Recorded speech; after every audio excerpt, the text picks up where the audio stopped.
Dear friend, welcome back to our reading series on Moses, the servant of God. Today we continue with chapter 2, and this time we aren't starting with Moses himself, but with the quiet, courageous woman who gave him life. This chapter is titled His Mother's Faith, and as well see that faith didn't just protect Moses, it shaped the destiny of a nation. Let's begin. The baby Moses was born into a world of beauty and brutality. The Nile flowed gently nearby, its waters reflecting the vast Egyptian sky. Fields of barley, melons, and spices stretched in every direction.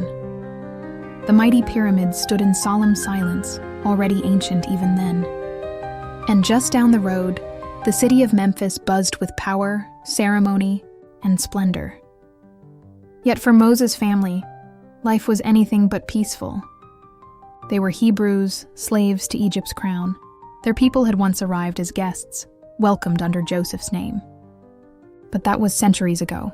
Now a new Pharaoh ruled, one who saw the Hebrews not as allies but as a threat. He feared their numbers, he feared their strength, and so he devised a cruel plan. Wear them down, break their spirit, and if that didn't work, destroy their sons. Let's pause here for a moment. Can you imagine the fear in those homes? No longer was childbirth a moment of joy. For Hebrew mothers, each cry of labor was haunted by dread. What if it's a boy? This is the world into which Moses was born. His father Amram likely returned home from days in the brick fields, sun-scorched, wounded, silent. His sister Miriam was just a girl, yet gifted with music and spirit. His brother Aaron, a bright 3-year-old full of energy and questions. But Moses was born in a moment of panic-driven cruelty, under Pharaoh's edict that every Hebrew boy must be thrown into the Nile. And yet, in this dark moment, something unshakable stirred in the hearts of his parents, the book of Hebrews tells us.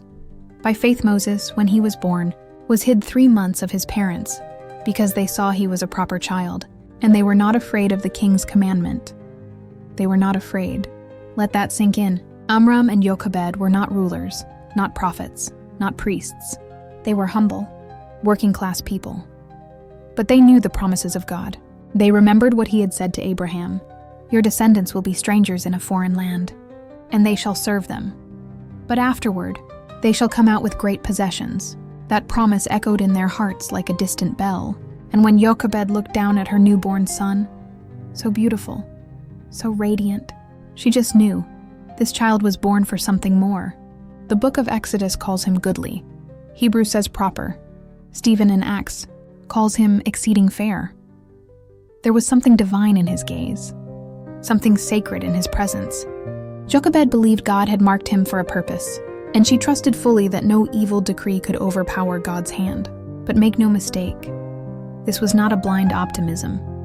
It was a fierce, deliberate kind of faith. Day after day, she kept Moses hidden. No soldiers must hear his cry.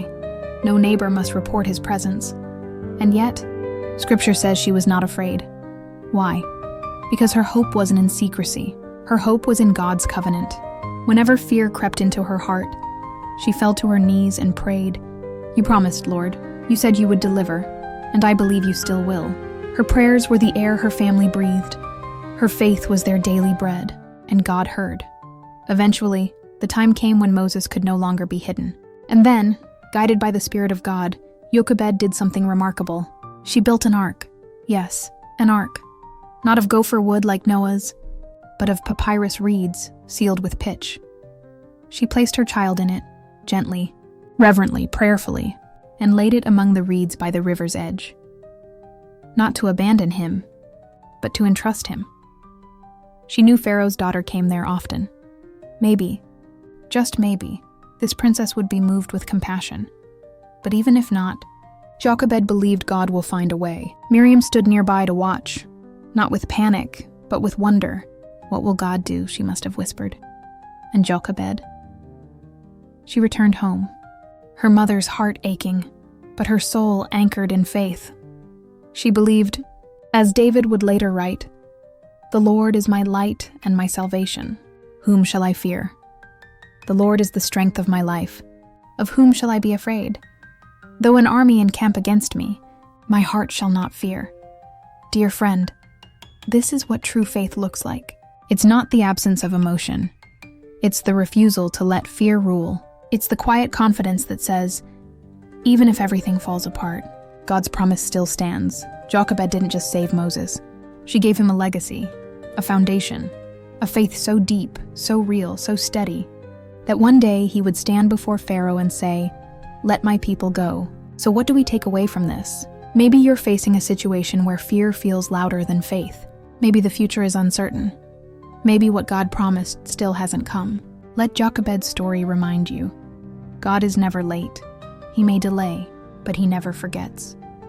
And when your faith holds on, even when it's trembling, his power will meet you there. So today, hold fast. Place your trust in the one who keeps his covenant. And remember, the next Moses may be sleeping in your arms. Thank you for joining us today for Chapter 2, His Mother's Faith. If this story stirred your heart, share it with someone who needs hope. Subscribe to our channel.